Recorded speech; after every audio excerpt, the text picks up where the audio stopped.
Welcome back ناظرین کرام، وقفے سے پہلے ہماری گفتگو جاری تھی۔ تیسرا ادب یہ ہے کہ آپ جب سونا چاہتے ہیں تو آپ کو تہجد کی نیت کر کے سونا چاہیے۔ تہجد کی نیت کر لینا بھی بہت بڑا کام ہے۔ رسول کریم صلی اللہ علیہ وسلم کا فرمان ہے، من اتی فراشہ وهو ينوي ان يقوم يصلي من الليل فغلبت عيناه حتى يصبح كتب له ما نوى وكان نومه صدقة عليه من ربه عز وجل۔ یہ روایت صحیح الجامع کی ہے 5941، جس میں آپ صلی اللہ علیہ وسلم نے فرمایا، جو شخص سونے کے لیے اپنے بستر کی طرف آتا ہے اور یہ نیت کرتا ہے کہ میں نے تہجد پڑھنی ہے، سو جاتا ہے، صبح تک بیدار نہیں ہو سکا۔ اللہ ذوالجلال اپنے فرشتوں سے کیا کہتے ہیں، جس کی وضاحت اللہ کے رسول دے رہے ہیں، کتب لہ ما نوی، اس کی نیت کے مطابق اجر و ثواب لکھ دیا جائے۔ وَكَانَ نَوْمُهُ صَدَقَةً عَلَيْهِ مِن رَبِّهِ عَزَّ وَجَلَّ۔ اور اللہ ذوالجلال کی رحمت دیکھیے کہ رب تعالیٰ اس کی 4 سے 6 گھنٹے کی نیند کو بھی ضائع نہیں ہونے دیتے۔ حکم یہ ہے کہ اس نیند کو بھی بطور صدقہ اس کے نامہ اعمال میں لکھ دیا جائے۔ صحیح الجامع کی روایت ہے، ان اللہ قد اوقع اجرہ علی قدر نیتی۔ رب تعالیٰ تو نیت کے مطابق انسان کو ثواب دے دیتے ہیں۔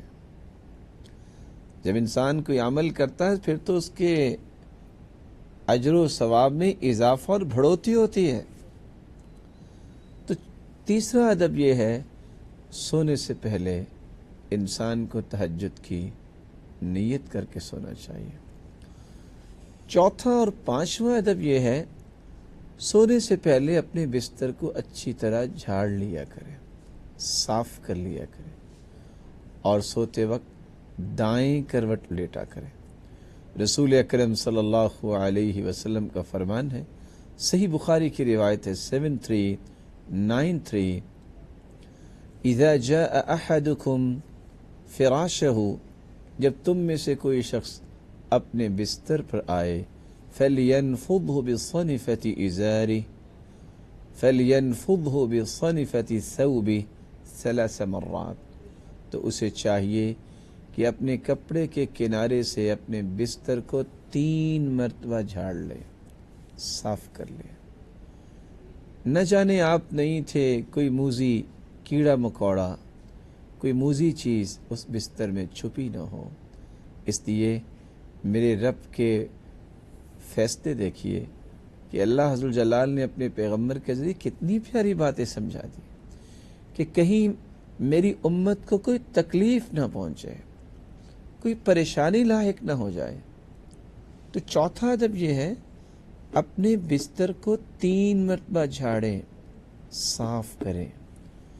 اور رسول اللہ صلی اللہ علیہ وسلم نے 5واں ادب یہ بیان کیا ہے، اور یہ روایت ہے سنن ابی داود کی 5050، صحیح الجامع کی 407۔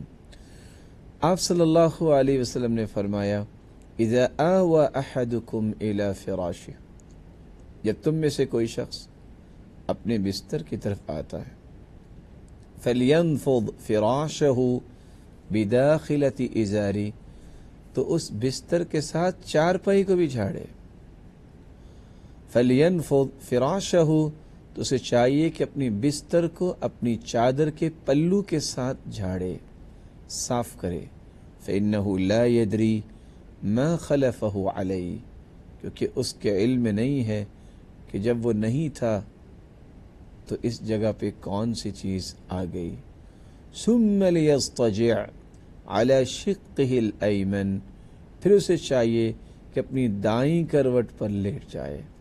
تو آپ صلی اللہ علیہ وآلہ وسلم نے جہاں بستر کو جھاڑنے اور صاف کرنے کی بات فرمائی، وہاں 5واں ادب یہ بیان کیا کہ انسان کو دائیں کروٹ لیٹنا چاہیے اور اپنے دائیں ہاتھ کو اپنے دائیں رخسار کے نیچے رکھنا چاہیے۔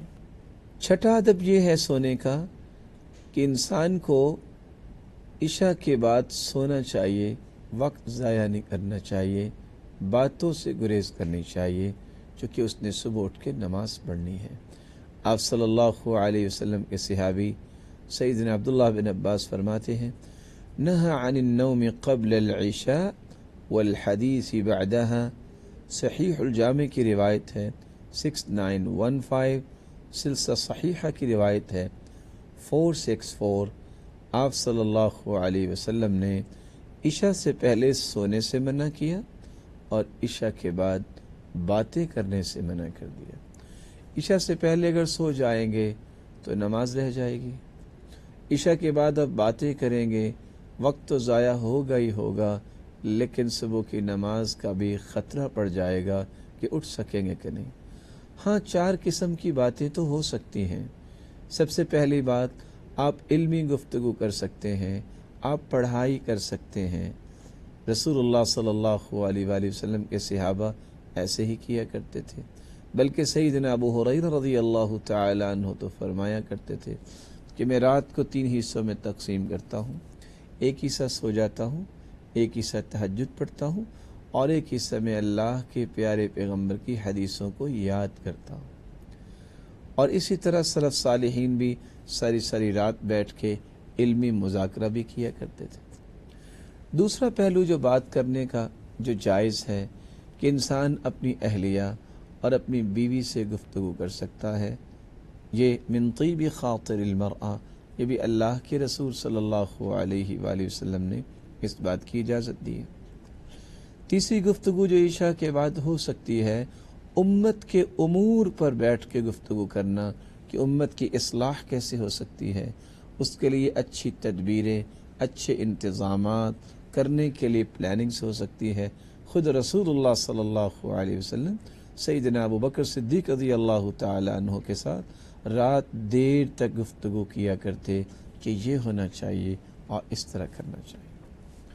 اور چوتھی بات، اگر کوئی مہمان آ جائے تو مہمان نوازی کے لیے اور مہمان کو خوشی دینے کے لیے اس سے کچھ بات کی جا سکتی ہے، اس کے لیے اچھے کھانے کا بندوبست کیا جائے جتنی استطاعت ہے، اور اس کی دلجوئی کی جائے، اس کا حال احوال پوچھا جائے، اس کو دعائیں دی جائیں۔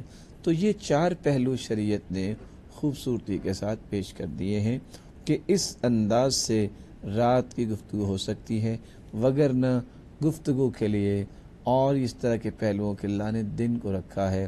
رات آرام کے لیے ہے، ان لجسمک علیک حقا، آپ کے جسم کا بھی آپ پہ حق ہے، وان لعینک علیک حقا، آپ کی آنکھوں کا بھی آپ پہ حق ہے، وان لضیفک علیک حقا، اور آپ کے مہمان کا بھی آپ پہ حق ہے، وان لاہلک علیک حقا، اور آپ کے اہل و عیال کا بھی آپ پہ حق ہے، فاعط کل ذی حق حقہ، ہر ایک کو اس کا حق ادا کیا کر۔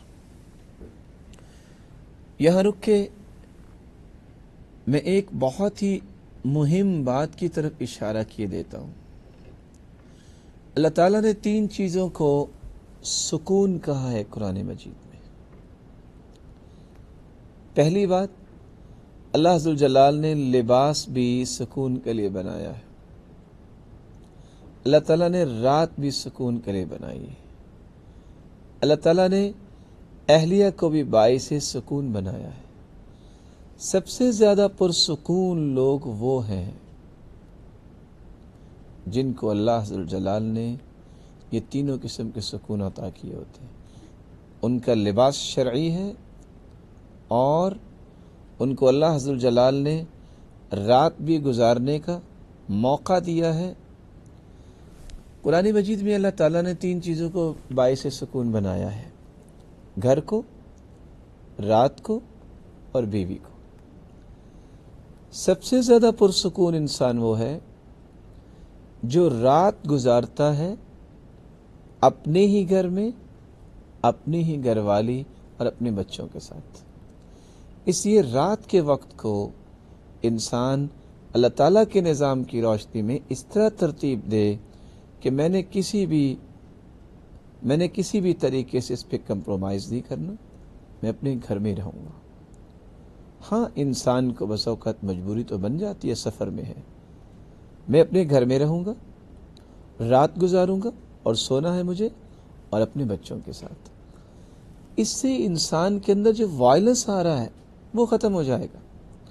تو اللہ عز و جلال سے دعا ہے کہ ہر مسلمان کو گھر میں ہی سکون دے، اپنے بیوی بچوں میں ہی سکون دے، اور رات بھی اس کی سکون والی بنا دے، وہ سوئے سکون اور خوشی کی نیند سوئے، اور بر وقت اٹھ کے اللہ کے سامنے کھڑا ہونے والا بنے۔ اللہ عز و جلال ان آداب کا خیال رکھنے کی ہمیں توفیق دے اور ان کو زندگی کا معمول بنائے۔ وآخر دعوانا ان الحمد للہ رب العالمین۔